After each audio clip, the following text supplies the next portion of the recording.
بہکاوے drama کی next episode تو بہت ہی زبردست ہونے والی ہے۔ اسلم جو دونوں ہاتھوں سے زبیر کا بچا کھچا سرمایہ لوٹنے پہ لگا ہوا ہے، دکان پر تو آلریڈی قبضہ کر ہی چکا ہے، اماں کے ہاتھ کی چوڑیاں بھی بکوا چکا ہے، اور تو اور زبیر کی موٹر بائک بھی بیچ چکا ہے، جو کہ اماں سے یہ بہانہ کر کے لے کے گیا تھا کہ دکان کا مال دور دور کے گھروں تک بھیجنا ہوتا ہے، جس کے لیے بائک کی بہت ضرورت ہے۔ اور اماں اسلم کو کسی بات سے انکار کر ہی نہیں سکتی، کیونکہ اب یہ سب لوگ اسلم پر ہی تو ڈیپینڈنٹ ہیں، اور اب اسلم کی نیت زبیر کے گھر پہ ہے، لیکن اسے یہ بھی پتا ہے کہ میں اگر ایسے ہی گھر بیچنے کا کہوں گا تو زبیر کا تو پتہ نہیں، لیکن سدرا اور اماں ضرور واویلا مچائیں گی، تو اسلم اس کے لیے پوری اسٹریٹجی سے چل رہا ہے، جس کے لیے سدرا کو اپنی جھوٹی محبت کے جال میں پھنسا رہا ہے۔ سدرا جو اسلم کو اپنا بھائی ہی سمجھتی تھی اور بھائی کہہ کے ہی بلاتی ہے، لیکن اسلم سدرا سے جب بائک کی چابی لیتا ہے تو جان بوجھ کے اس کا ہاتھ پکڑ لیتا ہے اور کہتا ہے کہ سچ بتاؤں میں اس گھر میں تمہارے لیے آتا ہوں، اپنا خیال رکھا کرو، کیا ہر وقت ماسیوں جیسے حلیے میں پھرتی رہتی ہو؟ اور بیچاری سدرا ایک بار پھر غلط فہمی کا شکار ہو جاتی ہے۔ دوسری طرف وزیر جب اسلم کو نوٹوں کی موٹی گڈی ہاتھ میں پکڑے دکان پہ کھڑے دیکھتا ہے تو اسے شک گزرتا ہے کہ اسلم کچھ نہ کچھ دو نمبری تو ضرور کر رہا ہے، لیکن ایک بات سمجھ نہیں آتی کہ وزیر گونگا ہے یا مجبور ہے، آخر زبیر اور اس کے گھر والوں کو بتا کیوں نہیں دیتا کہ جب زبیر ہاسپٹل میں تھا تو اسلم نے زبیر کے بارے میں کیا کچھ کہا تھا، اور پھر اب دکان بھی بالکل خالی پڑی ہے، لیکن اسلم کے پاس موٹی موٹی نوٹوں کی گڈیاں ہوتی ہیں۔ بہرحال وزیر کی چپ کی وجہ سمجھ نہیں آ رہی، جبکہ دوسری طرف اسلم زبیر اور اس کے گھر والوں کی ہی چیزیں بیچ کے جب نوٹوں کی موٹی موٹی گڈیاں انہیں لے جا کے دیتا ہے تو وہ لوگ تو اب اسلم پہ اندھا اعتماد کرنے لگے ہیں کہ کتنا نیک نیت انسان ہے، اور ہر مہینے زبیر سے بھی زیادہ پیسہ لا کے اماں کے ہاتھ پہ رکھتا ہے۔ اب یہ تو بعد میں جا کے پتا چلے گا کہ اسلم دراصل زبیر کی بہن کے چکر میں ہے۔ ظاہر ہے کہ جب سدرا سے شادی ہو جائے گی اور پھر اسلم دکان کے لیے گھر بیچنے کی بات کرے گا تو سدرا اسلم کا ساتھ دے گی، اور ویسے بھی اس گھر میں آدھا حصہ تو سدرا کا ہی ہے۔ اب سدرا بھی ہر وقت بنی ٹھنی رہتی ہے اور اسلم کے انتظار میں ہی رہتی ہے، جبکہ دوسری طرف زبیر اسلم سے کہتا ہے کہ یار میں نے تمہیں زینت اور بچیوں کا پتہ لگوانے کا کہا تھا، تم نے ابھی تک میرا وہ کام نہیں کیا۔ تو اسلم ایک بار پھر زینت کی کردار کشی پہ اتر آتا ہے اور کہتا ہے ایسی عورتوں کا کوئی ایک ٹھکانہ تو ہوتا نہیں، کہاں کہاں تلاش کروں۔ زبیر کے دل پہ تو جیسے کسی نے خنجر گھونپ دیا ہو، بڑی مشکل سے خود پہ قابو پاتا ہے کہ اماں بول پڑتی ہیں کہ بہت ہی بدقسمت عورت ہے زینت، ورنہ کیا تھا کہ اپنے شوہر سے آ کے معافی مانگ لیتی اور گھر واپس آ جاتی، پتہ نہیں اب کہاں بچیوں کو لے کے ماری ماری پھر رہی ہوگی۔ جبکہ اسلم کہتا ہے اماں ایسی عورتیں خود تو پتہ نہیں بدقسمت ہوتی ہیں یا نہیں، لیکن جہاں بھی ہوتی ہیں اس گھر کو بدقسمت ضرور بنا دیتی ہیں۔ اب دیکھیں نا، پتہ نہیں کیا وجہ ہوگی کہ زینت کے چچا کو بھی اپنا گھر چھوڑنا پڑا، کیونکہ محلے داروں سے میں نے پتہ کیا تھا بہت لمبے عرصے سے ان کے گھر پہ تالا پڑا ہے۔ اور یہاں پر زبیر کی برداشت جواب دے جاتی ہے تو فائنلی اسلم کو شٹ اپ کال دیتے ہوئے کہتا ہے کہ دوستی اپنی جگہ، لیکن میں اپنی بیوی کی کردار کشی کرنے کی یا اس طرح کی کوئی فضول بات کرنے کی تمہیں اجازت نہیں دوں گا۔ اسلم تو ایک دم سے حیرت سے زبیر کو دیکھتا ہے کہ ابھی نہ اسے نظر آتا ہے اور نہ ہی بغیر سہارے کے چل سکتا ہے، اور مجھے باتیں سنا رہا ہے، وہ بھی اس زینت کے بارے میں۔ بہرحال سدرا تو جب اپنے بھائی زبیر کو اسلم سے اس طرح سے بات کرتے ہوئے دیکھتی ہے تو وہیں ٹھٹک کے کھڑی ہو جاتی ہے، اور اب تو سدرا کو یہ پسند بھی نہیں آئے گا۔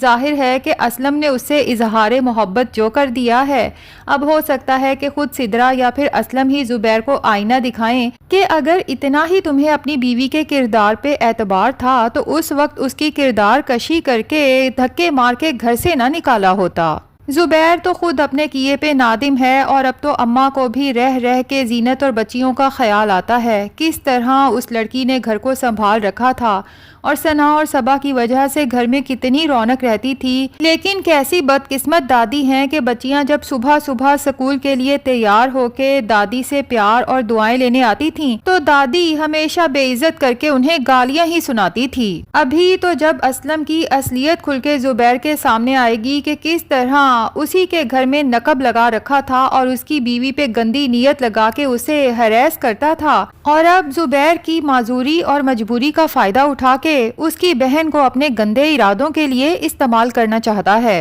اور ادھر ستارہ جو پہلے تو اپنے شوہر کو زہر دے کے جہانگیر کی محبت میں گھر سے بھاگی تھی، لیکن اب جہانگیر جب ستارہ کو بلیک میل کرتا ہے کہ جب بھائی جی یا کسی کو پتا چلے گا کہ اس معصوم چہرے کے پیچھے ایک قاتلہ چھپی ہے تو ذرا سوچو کہ بھائی جی تو تمہیں پولیس کے حوالے کرنے میں ذرا دیر نہیں لگائیں گے۔ جہانگیر تو دراصل ستارہ کو بھائی جی سے دور رکھنے کے لیے اس طرح کی بلیک میلنگ کر رہا ہے، جبکہ ستارہ کو تو جہانگیر کی یہ بات سن کے شدید غصہ آتا ہے اور وہ سوچ لیتی ہے کہ جس بھائی جی سے یہ جہانگیر مجھے ڈرا رہا ہے، اگر اسی بھائی جی سے اسے ذلیل کر کے یہاں سے نہ نکالا تو میرا نام بھی ستارہ نہیں۔ اور پھر بھائی جی بھی ستارہ کو جہانگیر کی اصلیت بتا دیتے ہیں کہ یہ لڑکا تم سے جھوٹ بول کے تمہیں گھر سے بھگا کے لایا ہے، نہ تو اس کے پاس کوئی دولت جاگیر ہے اور نہ ہی یہ کسی بہت بڑے خاندان سے تعلق رکھتا ہے، اس کا تو پورا خاندان چور اچکا ہے۔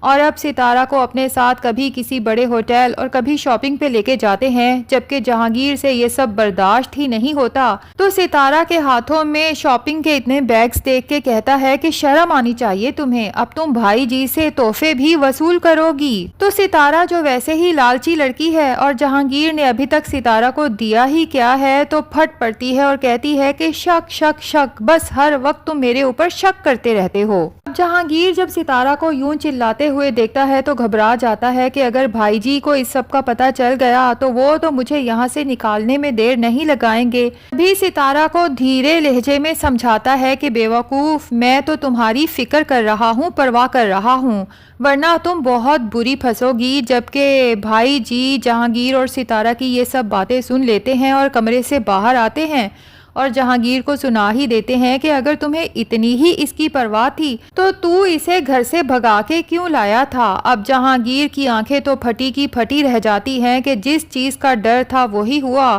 بھائی جی کو پتا چل گیا کہ جہانگیر ستارہ کو بھائی جی سے دور رہنے کا کہہ رہا ہے۔ اب یہاں پر ہو سکتا ہے کہ بھائی جی اپنے بندوں سے کہہ کے اس جہانگیر کو تو گھر سے نکال باہر کریں، جبکہ وہ بیگ جو جہانگیر کے پاس ہے ہو سکتا ہے کہ وہ بھی چپ کر کے ساتھ لے جائے، لیکن جب لے کے جائے گا تو پتا چلے گا کہ بیگ میں تو خالی کپڑے ہی بھرے ہیں،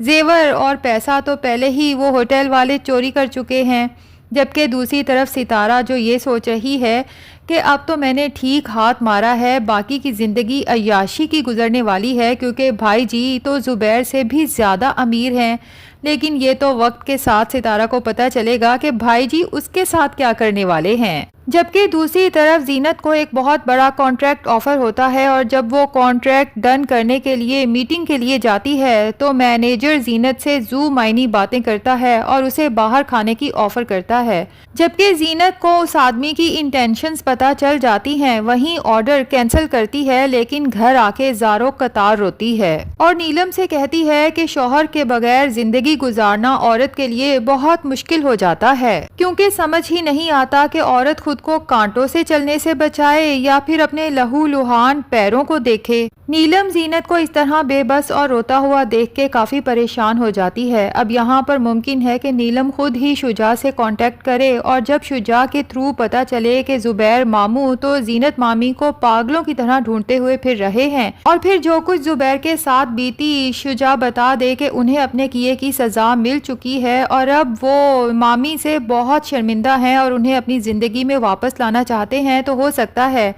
نیلم ہی زبیر اور زینت کو پھر سے ملانے میں کردار ادا کرے، جبکہ نیلم کی نیکیوں کا صلہ بھی اسے ملنے والا ہے، کیونکہ جس طرح ملک صاحب کی بیٹی پنکی نیلم کی کوششوں کی وجہ سے زندگی کی طرف واپس آئی ہے تو اب وہ نیلم کو اپنے ہی خاندان کا حصہ بنانے کے بارے میں سوچ رہے ہیں۔ تو ناظرین کیا خیال ہے کہ زبیر جسے اس کے کیے کی کافی سزا مل چکی ہے، اگر وہ زینت سے معافی مانگے تو زینت کو معاف کر دینا چاہیے یا پھر زبیر کو ہمیشہ کے لیے چھوڑ دینا چاہیے؟ آپ کی اس کے بارے میں کیا رائے ہے کمنٹ سیکشن میں ضرور بتائیے گا۔ ویڈیو پسند آئی ہے تو لائک اور ہمارے چینل کو سبسکرائب بھی ضرور کر دیں۔